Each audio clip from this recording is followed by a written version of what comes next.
Hello and welcome to another What Is It About? This time we're going to talk about the Malcom Young sound. What is it and how can you achieve it? I've talked about it in a few other videos. You know, I've got a guitar or an amp, and does it could be the pedal, it could be a pedal even. Does it do the Malcom Young sound? But it's time to dig a little bit deeper into that. What is that? You know. And I think, first of all, I better talk about the gear I'm using really for this one, because we've got the Victory V44 here. If we're wondering why I'm sat at a slightly peculiar angle, there's not a lot of room in here, as you can see. I'm trying not to whack the headstock off this Tokai IS135, but so I moved in a little bit, and then I can fiddle with the amp as well. The cab it's going into is a Victory 212, but it's a monster 212. It's quite a big unit, is this thing. A nice bit of bottom end. So it's an amp I should use more often. It's basically a Plexi. The V44 is a modded Plexi style amp. You've got two inputs. I'm in input 1, which is the basic Plexi sound. Input 2 is a more modern sort of Marshall-y sound. And the reason we are in channel 1 is because we want to get towards achieving the Malcom Young kind of tone, I suppose, really. So, what is it about Malcom Young and that sound that people eulogise about? And I was having to think of this today. I was sweating away at work, and I think I was going to say tonight, really, essentially, when you listen to what he did on those, especially the early AC/DC albums, I think it's like a building block of rock sound that he's got there. It's ubiquitous. It just can be used in such a wide variety and ranges of music, from sort of like heavy blues rock, through your classic rock, you know, your power metal, even, you know, even metal. Beyond that, you know, it's a building block sound. I think it's important to have that sound really in your locker, whether you're playing in wedding sort of wedding band gigs, or you know, serious about your sort of you're creating your rock music or whatever. It's important to have that in your locker, I think, because it's kind of like, I suppose it's the unit of truth, really. If you can get close to it or get that kind of sound, it just brings a smile on people's faces.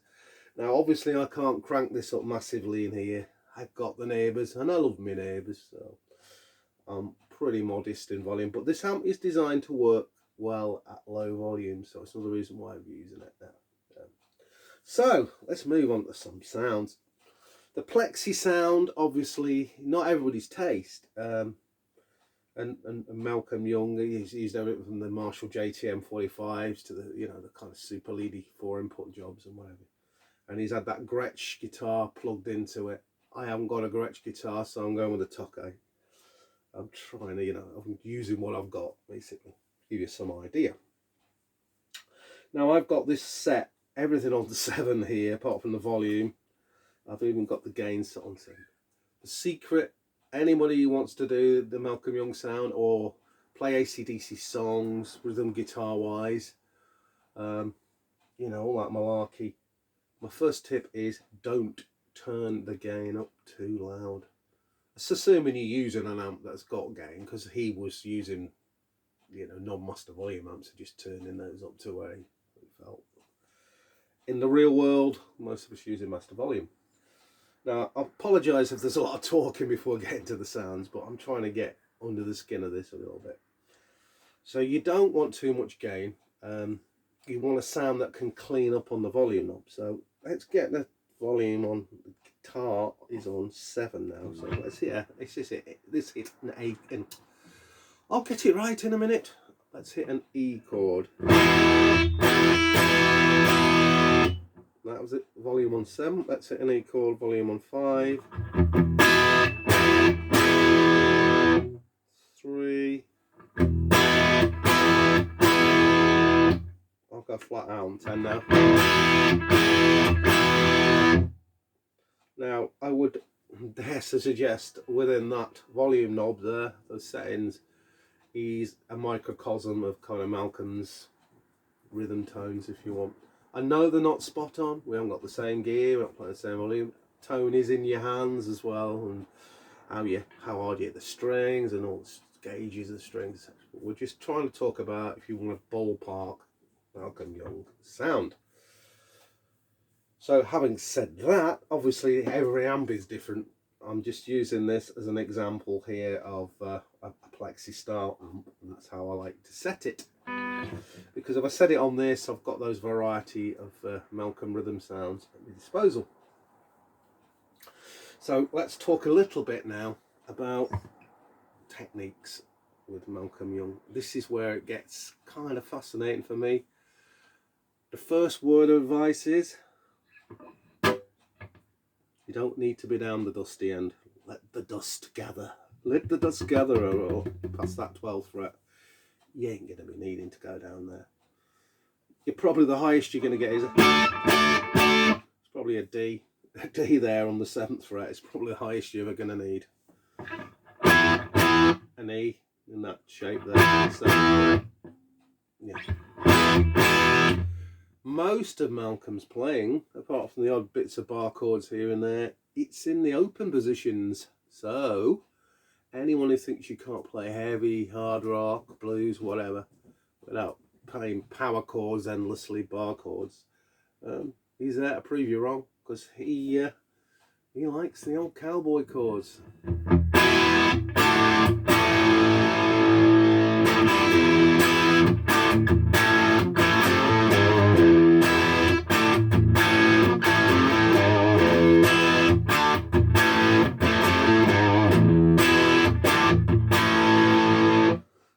So that was the volume on 7 here.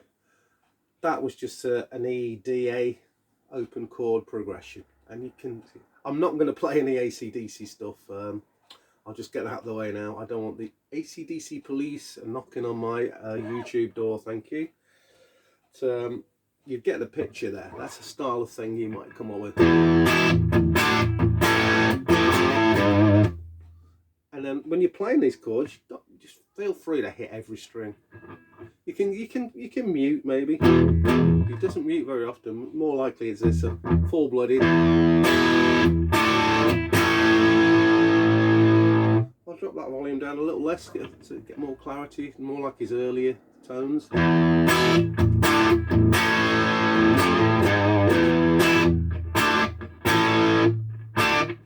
So full-blooded E. That's a short stub on the E.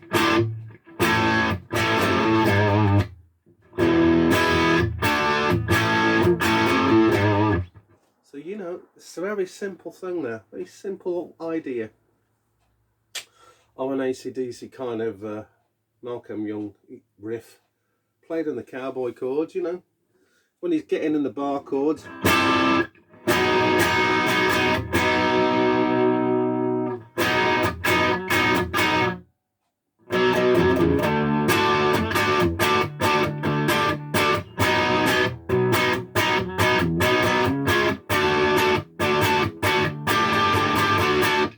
You know, you've got the idea. It's very hot up here tonight. We're on a bit of a heat wave again in the UK, so it's got slightly out of tune. But not to worry. I'm not convinced that you know, those early AC/DC albums were they just tune to each other, and that's part of the magic, I think. When you try and play along to those tracks, and you think, oh, tune my guitar up to standard, whatever, you know, 440. Why is it sounding out of tune? It's because a lot of the time on those early albums, played them live in the studio and they were just tuned to each other there. So I heard the same with Van Halen as well. I mean, they just got in the room and played together and they're just tuned to each other. So that's another thing you may be wondering about with Malcom Young and that and the band. So you may have to tune your guitar to the individual tracks. So we're getting into that kind of, what's the world we're going to describe it as? We're not clean.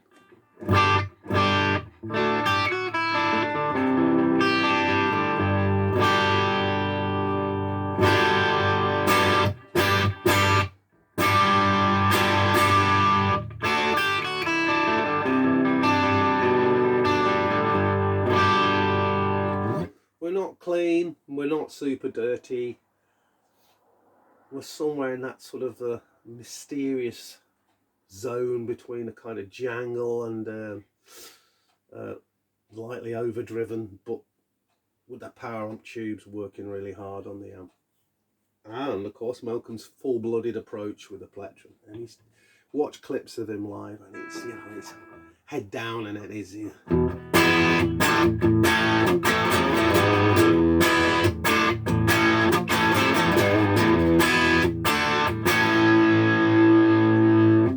know, it's a lot going on with that right hand picking, and he's not holding back. So let's move on a little bit now to maybe putting some more of it into context. This is something that I've just rattled up in 10 seconds flat, and it'll show. I rattled up in 10 seconds flat before I started filming this. So it's a very simple progression, but let's see what it sounds like with a bit of a cushion, bit of basic Phil Rudd style drumming, and Cliff Williams bass, and let's see what we got.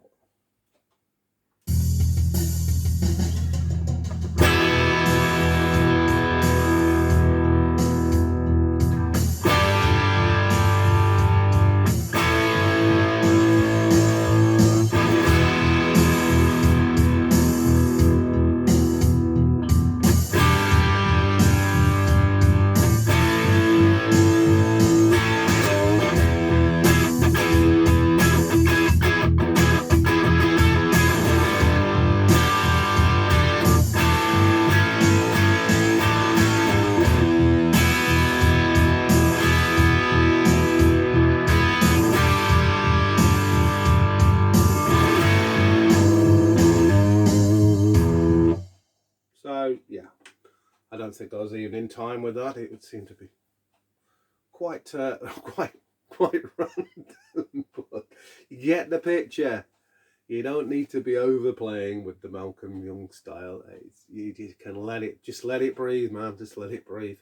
There are moments when it's frantic, you know, like a whole lot of Rosie and stuff like that, where it's, you know, just, if I play the riff, I'm sure I'll get collared, but you know, I'll sort of, you know, I'll do a little bit of the kind of rhythm underneath it. I won't do the riff. So, you know, when Angus is flying away in that solo, you just get on that. It's an open A chord, folks. That's how I reckon it should be played, and I'm sure that's how it is played. So, you know, Angus is soloing away. All he's doing.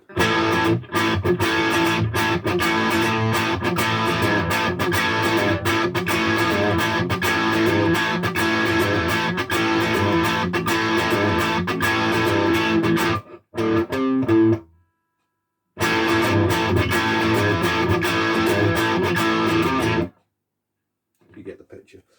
So yeah, again, I'm just going to do that again because it's, you know, slow it down.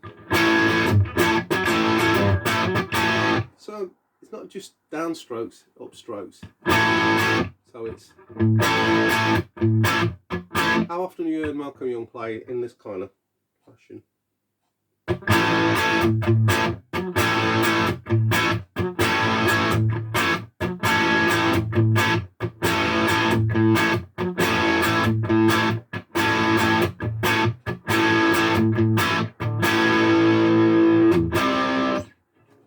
I think you know what the next chord is. You love that high voltage vibe, basically.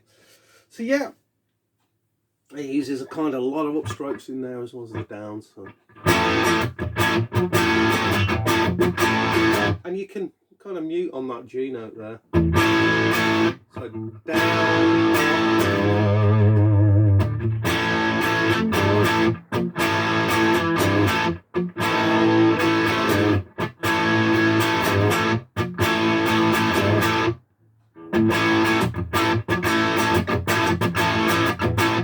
Another variation, because the Young brothers, they're real big fans of the 50s, you know, rock and roll guys as well. So you're getting all that chucked in there as well. You know, your Chuck Berry kind of idea.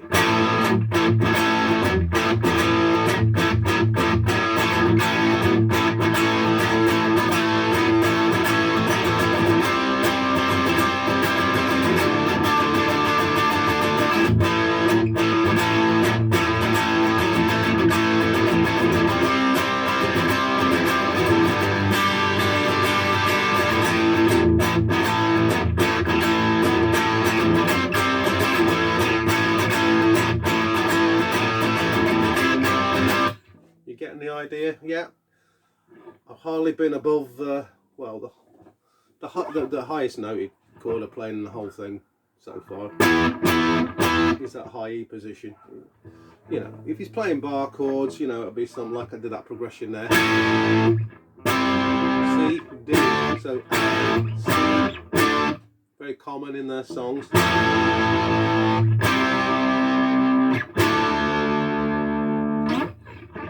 I'm just playing it with the three fingered chord there, power chord version. Sometimes he'll fill it out with he'll go for the full Monty, like, you know. He's not afraid to say this A bar chord on the 5th fret.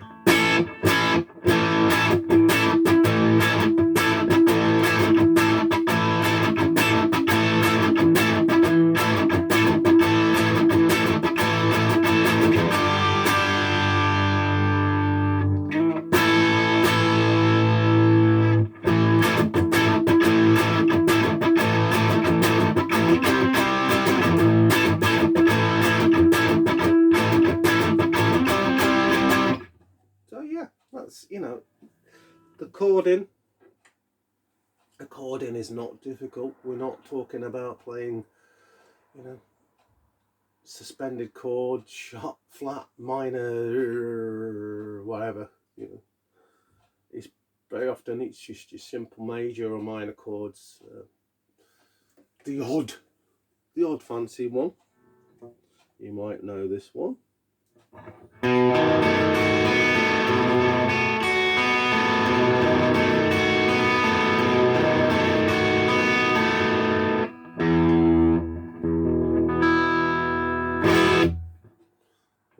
You know, like a bluesy chord there. That's really, as far as he went. It's all about, I suppose, you've got to combine that tone that we talked about at the start. The chord shapes are simple.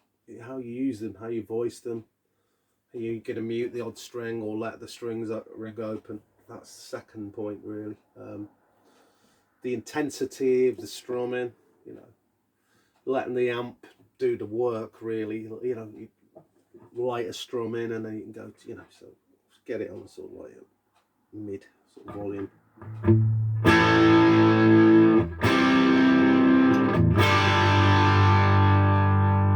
So you might get something like an intro.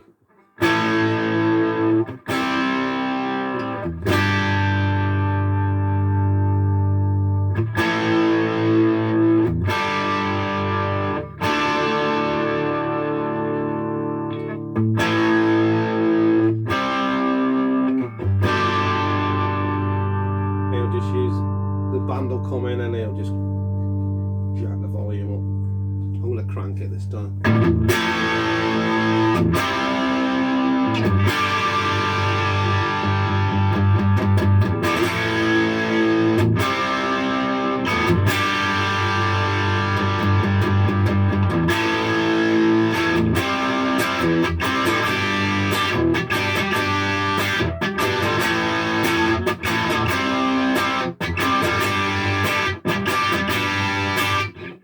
See the variations using the volume up.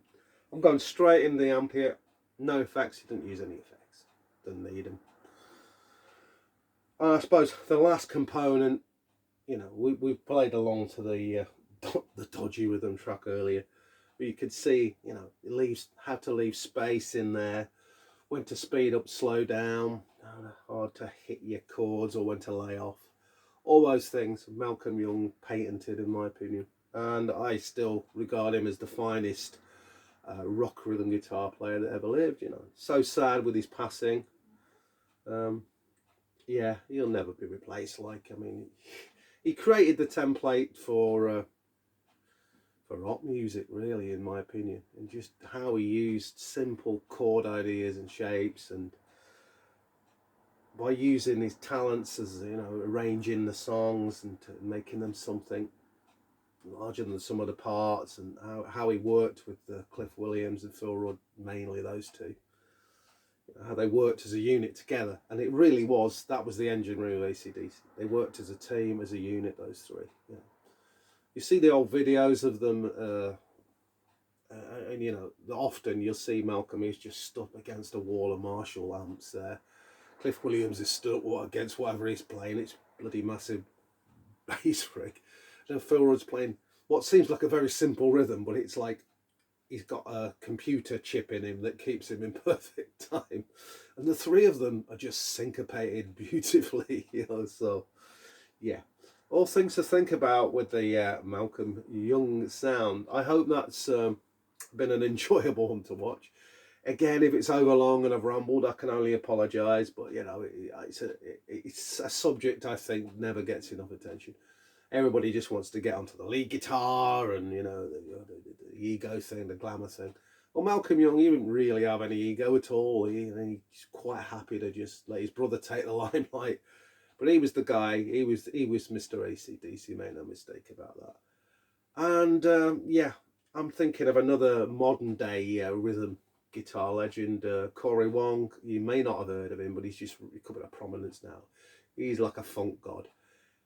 This is how times have changed. I suppose he's more popular than a lot of lead guitar players these days because he's got these superhuman rhythm guitar abilities, and I think it's all refreshing. It's not just all about shreddy lead anymore.